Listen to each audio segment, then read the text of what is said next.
Spicy spicy red chicken curry এভাবে বানিয়ে নিন তো, দেখুন কেমন লাগে।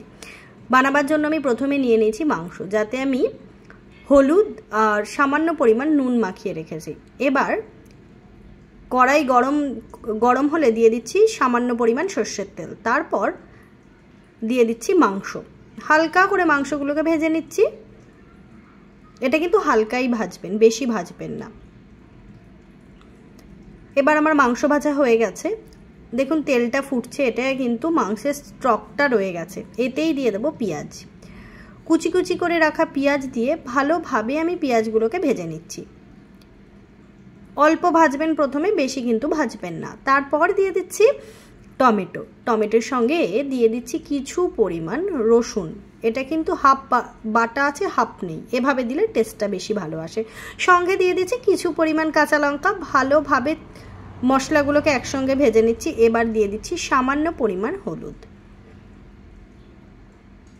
এই হলুদ দেওয়ার সঙ্গে আরেকবার ভালো করে কিন্তু নেড়ে নেবেন। তারপর দিয়ে দিচ্ছি লঙ্কা গুঁড়ো, এটা কিন্তু কাশ্মীরি লঙ্কা না।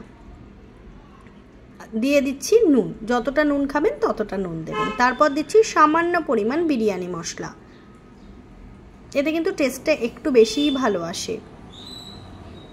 ভালোভাবে সব মশলাগুলোকে একসঙ্গে নাড়তে থাকবেন। ভালোভাবে যখন তেলটা ছেড়ে আসবে, দেখছেন নিচ থেকে সামান্য তেল ছেড়ে আসছে, এবার সামান্য পরিমাণ জল দিয়ে দেবেন। দিয়ে মশলাগুলোকে কষিয়ে নেবেন। তারপর আগে থেকে ভেজে রাখা মাংসটা দিয়ে আরেকবার নেড়ে নিন। এতে দেখবেন টেস্টটা কিন্তু বেশ ভালো আসে। এই সময় কিন্তু বেশি একদমই জল দেবেন না, অল্প পরিমাণে জল দিন।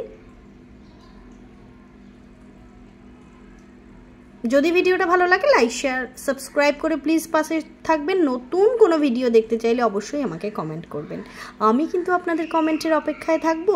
ভালোভাবে মশলাটা কষানো হয়ে গেছে, এবার আমি দিয়ে দেবো এতে পরিমাণ মতন জল।